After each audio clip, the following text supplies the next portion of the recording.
नमस्कार, स्वागत है आप सभी का देवभूमि हलचल चैनल पे और मैं हूं आप सभी के साथ प्रतिभा बिलोरिया।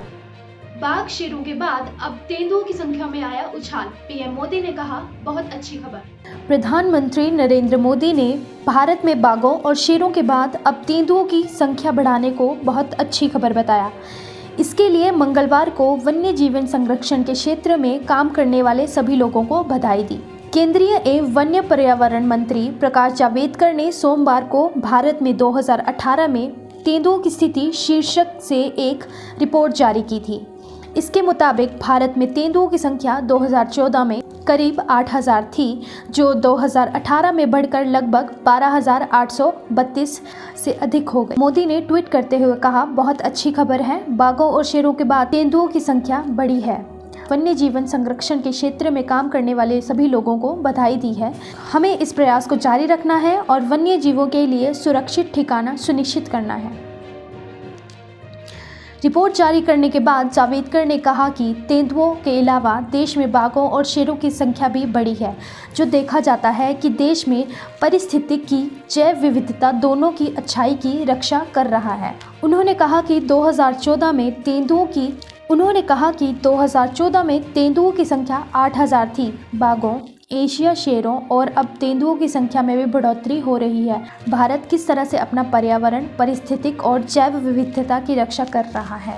आम आदमी पार्टी के नेता मनीष सिसोदिया ने कहा कि अब योगी के मंत्री यूपी और दिल्ली के मॉडल पर करें डिबेट। पिछले दिनों यूपी वर्सेस दिल्ली मॉडल पर दोनों पार्टियों में मचे घमासान के बीच दिल्ली के उप मुख्यमंत्री मनीष सिसोदिया जी ने राज्य की राजधानी लखनऊ में पहुंच चुके हैं, जहां उन्होंने योगी सरकार पर निशाना साधते हुए सरकार के मंत्री को बहस में चुनौती दी। उन्होंने यह कहा कि यूपी के लोग पिछले 70 साल से इंतजार कर रहे हैं कि कब ऐसी सरकार आएगी जो उनके बच्चों को अच्छी शिक्षा दे सकेगी और अच्छे अस्पताल दे सकेगी।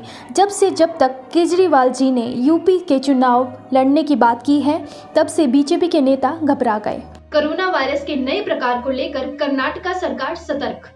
आज से लेकर 2 जनवरी तक लगाया नाइट कर्फ्यू। ब्रिटेन में कोरोना वायरस का नया प्रकार आने से देश भर में हड़कंप मच चुका है। इसी को देखते भारत पूरी तरह से अलर्ट हो चुका है। इसे लेकर अब कर्नाटक सरकार भी सतर्क हो चुकी है। यहाँ के मुख्यमंत्री वीएस येदियुरप्पा ने नाइट कर्फ्यू का ऐलान कर दिया है। उन्होंने आदेश दिया है कि कर्फ्यू रात 10 बजे से लेकर सुबह 6 बजे के बीच लगाया जाएगा। नाइट कर्फ्यू की शुरुआत आज रात से होगी, जो कि 2 जनवरी 2021 तक रहेगा। इससे पहले ब्रिटेन में कोरोना वायरस के एक नए प्रकार के मद्देनजर महाराष्ट्र सरकार ने नाइट कर्फ्यू लागू कर दिया था। बता दें कि बीते कल येदियुरप्पा ने कहा कि अभी राज्य में नाइट कर्फ्यू लगाने की कोई आवश्यकता नहीं है।